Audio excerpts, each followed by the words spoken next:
eyelid, as we have already seen in Shravan's presentation, it's a very delicate but a very important structure.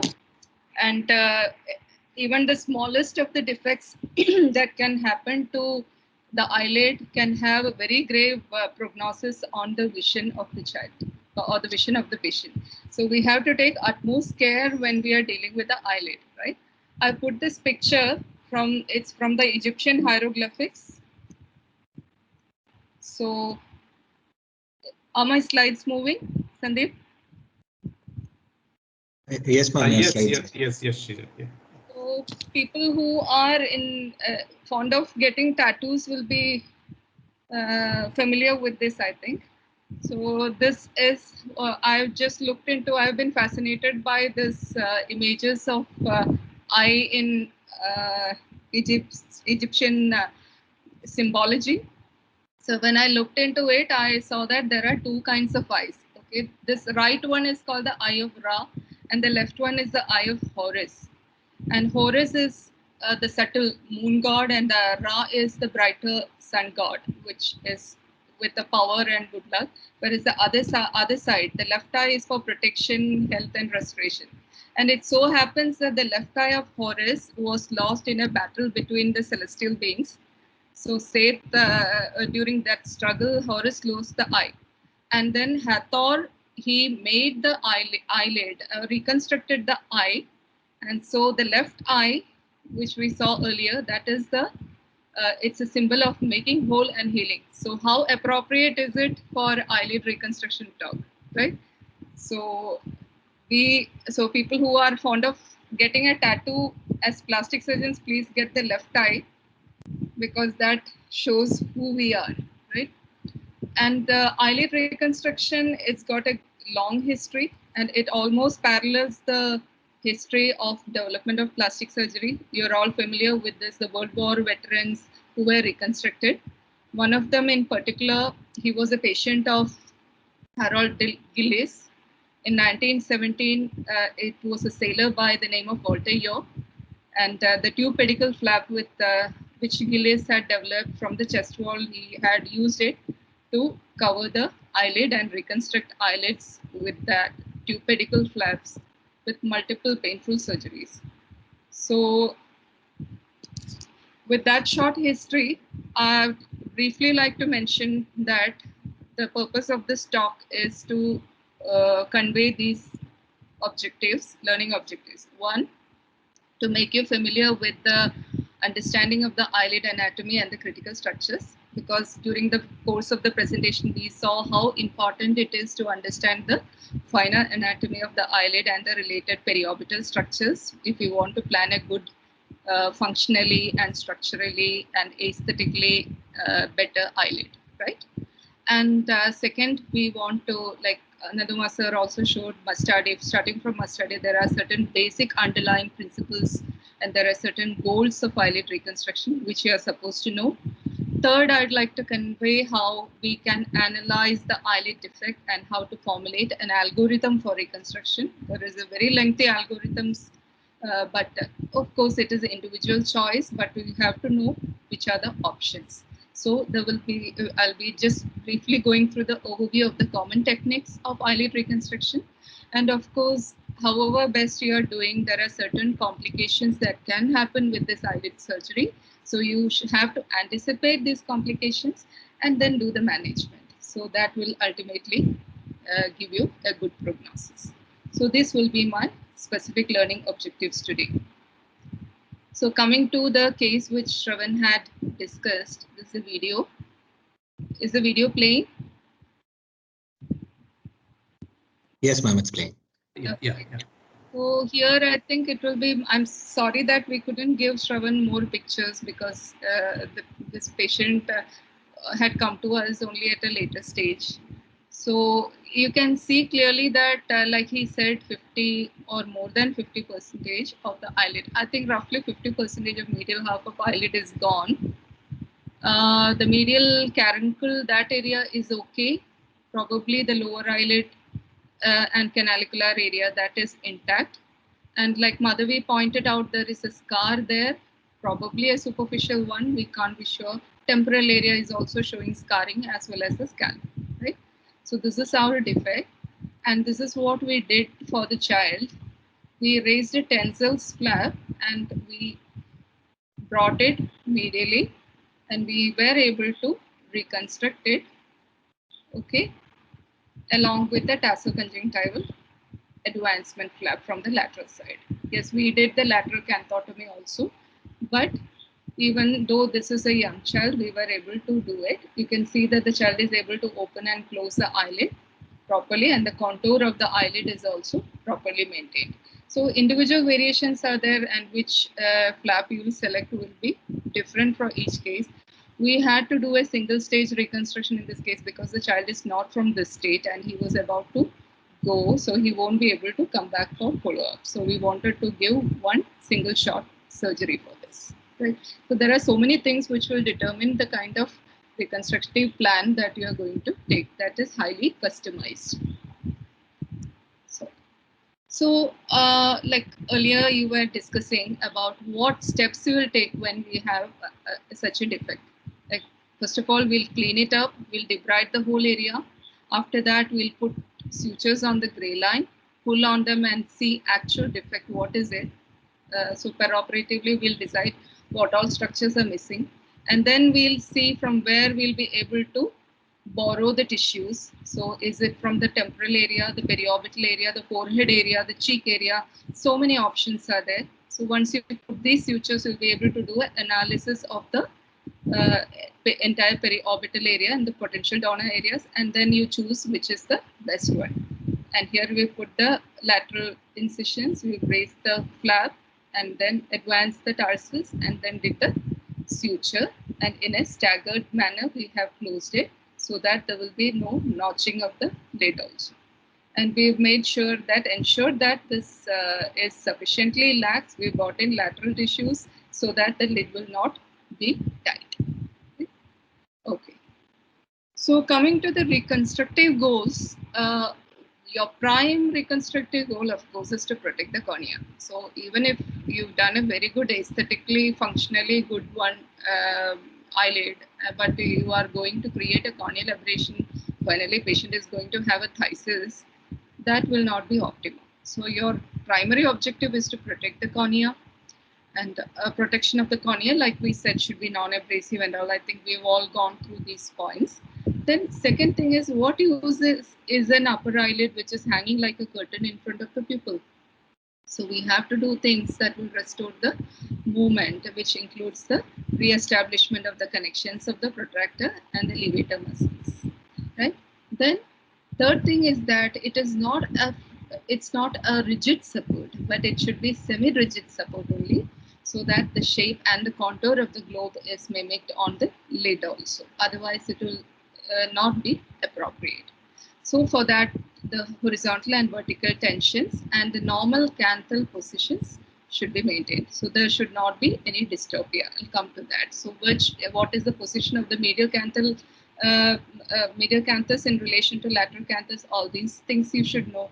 The contour and symmetry when compared to the other eyelids should be there. And finally, only the aesthetics are coming, right? Okay. So let's go to eyelid anatomy. I think we covered a little bit of this. We have to think about the skin, which is the thinnest in the body, as you know. And skin is tethered to the eyelid or the tarsus, but above that you get a lot of loose skin. So these are potential donor sites for a reconstruction also. And then the orbicularis ocular muscle, Shravan already said which are the parts of it. We can raise flaps from the remnants of the orbicularis. Then the tarsal plates, they are hyaline cartilage. We discussed about the dimensions. The upper one is longer, it is 8 to 10 millimeters in the midline, whereas the lower one is shorter, you get only about 4 millimeters of vertical height. Right? So we have to plan our reconstructions accordingly if we are planning for posterior lamellar reconstruction of upper and lower eyelid. Then there is a structure. We said about the anterior lamella, which consists of skin and orbicularis, and the posterior lamella, which consists of the tarsus and conjunctiva. And there is also a middle structure, which is called the orbital septum, which is like a sheet attached to the orbital boundaries, and it keeps everything which is valuable inside, right? So orbital septum, when it is opened, you know, the pre-aponeurotic fat pad, everything will herniate out. So we should keep the septum also in mind. And of course, the orbital fat pad, which are more important in nephroplasty, the elevators and the retractors. So the most important elevator is the levator palpebrae superioris, which is originating from the lesser wing of sphenoid deep inside the orbit. It is attached to in the posterior part to the tarsus. You know, there is an anterior part which is also going and attaching through the orbicularis onto the skin at the upper border of the tarsus. This will give rise to the supratarsal fold in most Indians and Occidental races. But in Asians, you know, the difference is that this attachment is not defined. So orbital septum will also come anteriorly and attach to the lower part of anterior tarsus, so that the pre-aponeurotic fat pad can also herniate down into the upper eyelid. So they don't have the defined supratarsal fold. So you might have to reconstruct it for aesthetic purposes also if the persons from Asiatic lineage are coming to you for requesting for that. Then comes the nerve supply. You know, the main motor for orbicularis is facial. You know, the levator is supplied by the third, and there's a Muller's muscle inside, which is contributing for 1 to 2 millimeters of elevation of the eyelid, which is supplied by the sympathetics. Then the sensations are supplied by the third nerve, and lymphatics, I think Sandeep already said, there are the parotid nodes are there, and also it is going to the submandibular nodes also. And lymphatics become important if we are dealing with a tumor like meibomian carcinoma, which are very notorious for recurrence, and they can have some stipulations and nodal involvement later. Then there are the support systems also. So these are the main structures which we said, but there is also the tethering structures to the orbit, which is maintaining the tension of the lids. So particularly there is the medial canthal ligament, lateral canthal ligament like we discussed, and this medial canthal ligament itself has got multiple slips. So there are anterior and posterior slips, and there are vertical vectors also. So it is important where you're going to attach the tendons. So the canthal ligaments, if we don't detach the medial canthal tendon to relax the lid, medial remanent, as much as possible, because it is more troublesome to keep it in place after that. But lateral canthal tendon, like we said, we might have to divide usually. Then in addition to that, there is also the lower eyelid, there is a capsulopalpebral fascia. And instead of the Muller's muscle, you have the inferior tarsal muscle here. So some subtle differences between the upper and lower eyelid also you will have to know. All these flap options are possible in the eyelids because of the robust blood supply. And the blood supply is from both internal carotid system and the external carotid system, as you know already. And internal carotid branches are coming by the ophthalmic. The supratrochlear, supraorbital branches will give branches to the eyelid, and they form arcades. So the most important arcade which we will be concerned about while we are raising some flaps will be the marginal arcade. So there is a superior marginal arcade and inferior marginal arcade, which are superficial to the tarsus. They are located 2 to 3 millimeters from the free margin or the lash margin. And deeper also, underneath the tarsus also, we should remember that there are marginal tarsal arcades. So sometimes even if the superficial ones are lost, it might cause only partial loss. The deeper ones are still intact. Then peripherally also, there are peripheral tarsal arcades, and all around you get the contributions from all the surrounding blood vessels here. Right? So coming to the eyelid defect analysis. So Spinelli has described zones for reconstruction from, there's a PRS article from 1993 where the zone-wise reconstruction of the eyelids have been described by Spinelli and Jelks.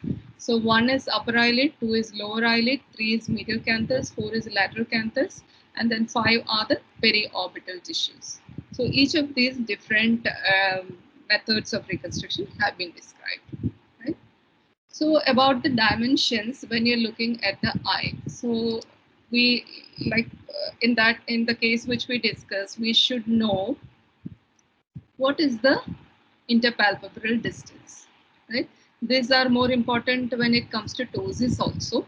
Like we know that the lower eyelid margin is located at the exactly at the limbus, whereas upper eyelid margin will be overlapping the superior limbus by 1 to 2 millimeters, right? That is normal. But anything more than a group more than that, we call it as a ptosis also, right? So the upper eyelid will have a supratarsal fold. It is very well defined, like we saw. And at the midpoint, it will be around 8 to 11 millimeter. That corresponds to the height of the tarsus because we have a bigger tarsus in the upper eyelid. Likewise, there is a inferior palpebral crease also, which is narrower medially. That is 3 to 4 millimeters in the central aspect at the pupillary line, and when we go laterally, it deviates away to 5 to 6 millimeters. Right? And then about the canthi, so the medial canthus is at a slightly lower level corresponding than the corresponding lateral canthus. So lateral canthal fixation when you're doing, we will be doing on the lateral orbital wall 2 to 4 millimeters above the level of the medial canthus. So here you can see in the other picture also. So this will be a little bit upwards. Then I think you already know about the MRD1 and MRD2, which comes in ptosis correction, and also there is the fold to the reflex distance. FRD also is described in some books. So we were discussing about this only. So in a younger individual, we have the dimensions as 20 to 25% is a small defect. Anything between 30 or more than 25, less than 50 will be a moderate defect. More than 50% will be a large defect. So we plan reconstruction accordingly.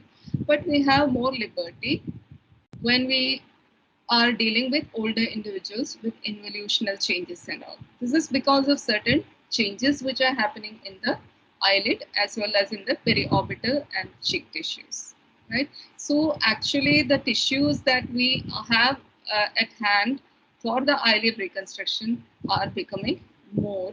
So some amount of liberty is there at closure at an older age group. This is because of the age and involutional changes, and some sagging of the fat pads and all are happening. So this is all increasing the amount of lax tissues in the periorbit actually. And of course, you know, the soft tissue biomechanics and all, the relaxed skin tension lines and all, I think we'll leave that. This is one slide which I put in all presentations. So, you know, this is one happy patient with a very wizened face. And you can see all the natural furrows and skin creases here. And the good thing is that we get ample amount of tissue for reconstruction from the cheek. And just look at this. The scars are least perceptible in such patients. So we'll be able to hide the scars in the furrows and natural skin creases also. And we get a lot of tissue. We don't have any trouble reconstructing such people. Okay. Then coming to what Nanduma sir was saying, this is the man, John Clark Mustadi. He has written 40 papers and 3 books, and more than that, book chapters in about this eyelid reconstruction. He was an authority on this, and he has laid down several principles and several rules also pertaining to eyelid. So over the time, we have changed it, but then you know certain fundamental principles are there which we should follow. So, like we already discussed this, there are 3 elements. So, outer skin covering should be there, then semi-rigid skeleton should be there, and the inner mucosal lining should be there. And about the quarter and thirds of the lids being primarily closed, that also Mustade has laid down the principle. So, in addition to what Mustade has said, or by modifying what Mustade's principles have been laid down, we also consider that we have to replace, like in any other area, like with like. That is matching tissue characteristics, including the weight and heaviness of the reconstruct that you are going to give for the eyelid. Then graft of one lamella revascularized with the robust flap for other lamella. So you can have anterior lamellae a flap and posterior lamellae as a graft, or a posterior lamellae flap with an anterior lamellae as a graft, or you can have both flaps for anterior lamellae and posterior lamellae, but you will not have graft for anterior lamellae along with the graft for posterior lamellae because there will be no vascularity. So that is one of the principles.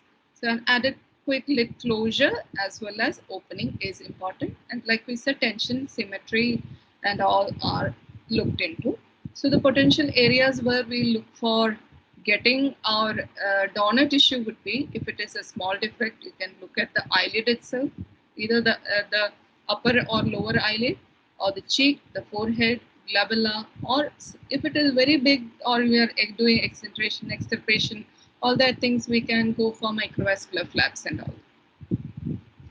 So how do you get eyelid defects? You can get congenital defects, traumatic, post-burn, oncoplastic, cosmetic. Infections are rare, but roughly you can get any causes.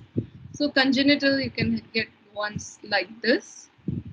You can get traumatic ones, acute trauma, which is involving the lids, or late sequelae of the scar contracture and pull-ups. You can have tumors of different types. This is one nice book which I came across, Surgical Ophthalmic Oncology. So in that also the different benign and malignant tumors are stated. About it is mentioned in this is a large series, about 485 cases. In the Western literature, I think sebaceous carcinoma is considered to be the most important, the most frequent malignancy. Whereas this is one from the Indian subcontinent, from southern India, 20 years experience by Shankar Netralia, Nirmala Subramaniam Madam and all. And according to them, and according to what we are seeing, it is usually the basal cell carcinoma, which is the most frequent presentation. So like, you know, it is from the line joining the lip to the ear. Above that, anywhere these can present and quite often involve the lids also. So I've just put this to show the different kinds of pre-malignant and malignant lesions. Now, sebaceous gland carcinoma, adenocarcinoma, this is otherwise called as the Meibomian carcinoma. And this can very rarely arise from the Zeiss glands also, but usually it is from within the tarsus, from the Meibomian gland. It is a very notorious lesion. It might appear or it may be mistaken for a chalazion, but it will recur locally and also it can undergo spread to the adjacent areas. So it's very difficult to remove. Then how much margin will you take is usually for basal cell carcinoma. The large series are describing 3 mm, 3 to 5 mm. And for sebaceous carcinoma, minimum of 5 mm. So reconstructive algorithm, it's very confusing. I think we'll skip these. Basically, like Mustade has said, lower lid is more expendable than upper eyelid. Why? Because the demands of the upper eyelid reconstruct will be much more than that expected from a lower eyelid. Lower eyelid does not have to move. Lower eyelid reconstruct can be thick. Lower eyelid can be reconstructed with tissues around like cheek, whereas for upper eyelid, it requires more exacting kind of reconstructive options. So suppose we need only anterior lamellar reconstruction, like this is a tissue expander which was put here to reconstruct the forehead. Along with that, he's also having some nevus extension in the periorbital region. We just had to put full thickness skin graft from the retroauricular area for this. And rest we just raise some flaps and all. So that is not of much issue here. And like posterior lamella alone, which are the options, you can have buccal mucosa, which will not give a structural support, but instead of that, you can take a palatal mucoperiosteum. And this, the area from which we can take the palatal mucoperiosteum is the most advisable area is considered to be around B. So this is the area from which usually we take. And the only problem is that this is extremely painful for the patient. So that is something which is keeping us away from taking palatal mucoperiosteum for every case, and it will be very thick also. And infection is not has not been a problem for us if you're giving a good wash and all. Uh, the taking tissue from the oral cavity to the eyelid is not fraught with infective complications, right? Then another is the nasal septal mucoperichondrium. So you take the around 2.5 centimeters or entire length can be taken, and the cartilage will be smaller in size compared to the mucosa because you need excessive conjunctiva than the tarsus for the reasons which we earlier described. Then you can have even conchal cartilage or tarsoconjunctival grafts from the upper eyelid also. Various techniques have been described. So like this is Putterman. He has taken from the opposite side and he has split it to give two areas of reconstruction. So one he has put here and another he has put here. So posterior lamella in this area, anterior lamella in that. So people have described various kinds of composite grafting also. But for usual purposes, unless it is an older individual, we try to not take the tarsoconjunctival or composite graft from the upper eyelid. So let's look at the options which are there for the upper eyelid reconstruction. So it just goes along the sequential manner from direct closure to the different kinds of flaps and some other methods which have all I think we've mentioned all these already. So sometimes in conditions like this, with the trauma, it might look like a jigsaw, but the pieces are all there and you just have to put the pieces back together and suture. And suturing should be very meticulous, and like we said, there should be no suture on the undersurface and no knots on the free margin. And this is a stent which we had put into the canaliculus. So this will be taped later till the edema is subsiding. But canaliculus inner part was intact in this case.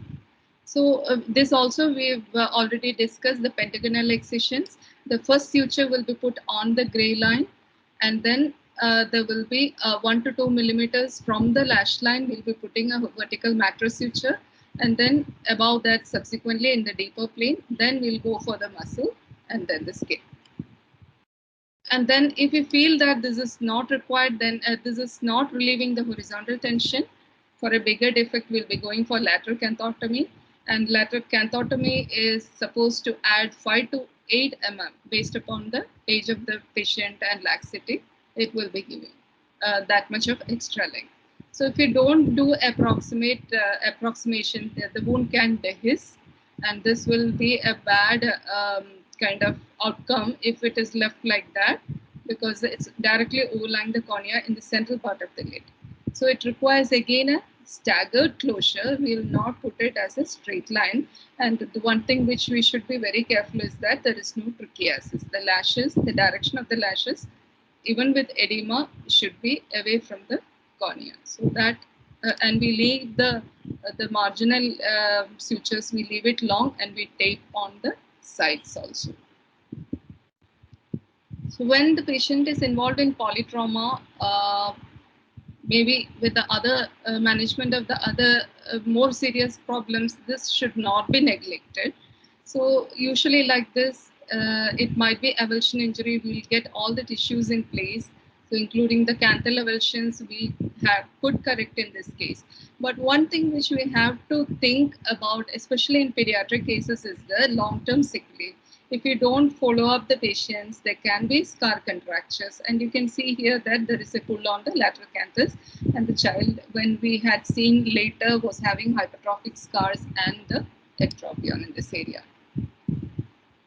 So next is about another pediatric case which might come to you would be with the coloboma. So coloboma is like that traumatic case which we saw earlier. So here there is a medial caruncle and the medial canaliculus might be there, but it is a deficiency of tissue of around 30%, 40% of the lid.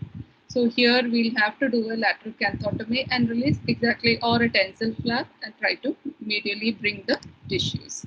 So you can see that the contour of the eyelid is proper and the child is also able to move. So this can come as part of syndromes also.